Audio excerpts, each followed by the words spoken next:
साईं राम। बाबा की आज्ञा से अध्याय 32 का सार प्रस्तुत करने जा रही हूँ। इस अध्याय में बाबा ने बताया है कि कैसे वे अपने गुरु से मिले और उनके द्वारा भगवान से।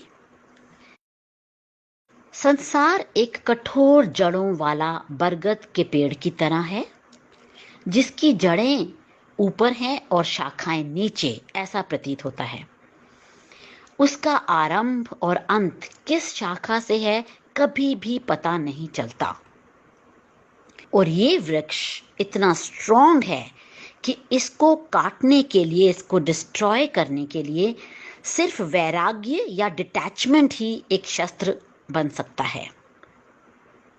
पर यह वृक्ष अपनी शाखाओं में बांध लेता है, यानी कि मोह माया में फंसा देता है, और बाहर निकलने का मार्ग सिर्फ एक दिग्दर्शक यानी कि गुरु ही हमें बता सकते हैं, क्योंकि वो इस चंगुल से निकल चुके होते हैं। इसी विषय को समझाने के लिए बाबा ने अपना एक्सपीरियंस बताया जब वो शिक्षा प्राप्त कर रहे थे। बाबा ने कहा कि हमें अपना कर्तव्य करते रहना चाहिए और गुरु पर दृढ़ विश्वास और पूर्ण निष्ठा रखकर उन पर अपना सर्वस्व न्यौछावर कर देना चाहिए। बाबा ने बताया कि उनके गुरु ने उन्हें एक कुएं में दोनों पैर रस्सी से बांधकर उल्टा लटका दिया। बाबा का सर पानी से थोड़ा ऊपर था, वो जल को स्पर्श नहीं कर पा रहे थे। 4-5 घंटों के बाद बाबा के गुरुदेव ने उन्हें कुएं से बाहर निकाला और पूछा कि कुएं में लटके हुए तुम्हें कैसा प्रतीत हो रहा था, जिस पर बाबा ने कहा कि उन्हें तो परम आनंद का अनुभव हो रहा था। इस पर गुरुदेव ने उन्हें हृदय से लगा लिया और बहुत प्रेम से उनका पालन पोषण किया। बाबा भी अपने गुरु के प्रेम में बंध गए। उनके नेत्र बस गुरु की ही छवि देखना चाहते थे।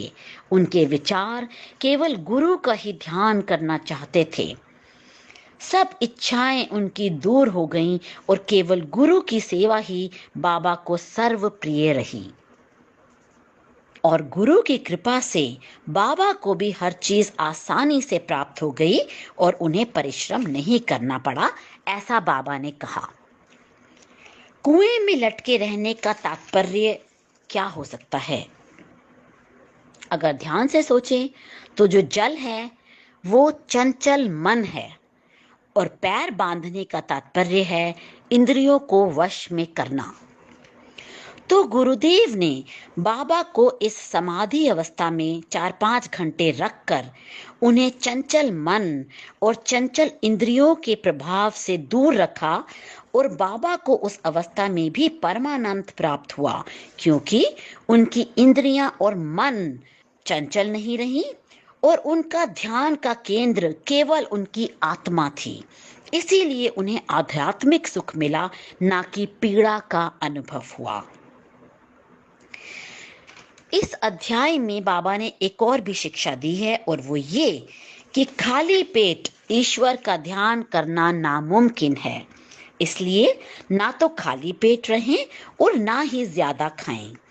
भोजन में संयम यानी कि बैलेंस रखना मन और शरीर दोनों के लिए बहुत जरूरी है। बाबा ने ये भी कहा कि जब तक मानव जन्म है तब तक ईश्वर से उनका आध्यात्मिक खजाना ही मांगो। ईश्वर सबको उनके कर्मों के मुताबिक फल देते हैं, इसलिए मोह माया से हटकर ईश्वर से ज्ञान और आत्मानुभूति की प्राप्ति का रास्ता ही मांगो। आइए हम भी बाबा के उदार विचारों का आदर करें और उनके दिखाए मार्ग पर ही चले। ओम साईं राम।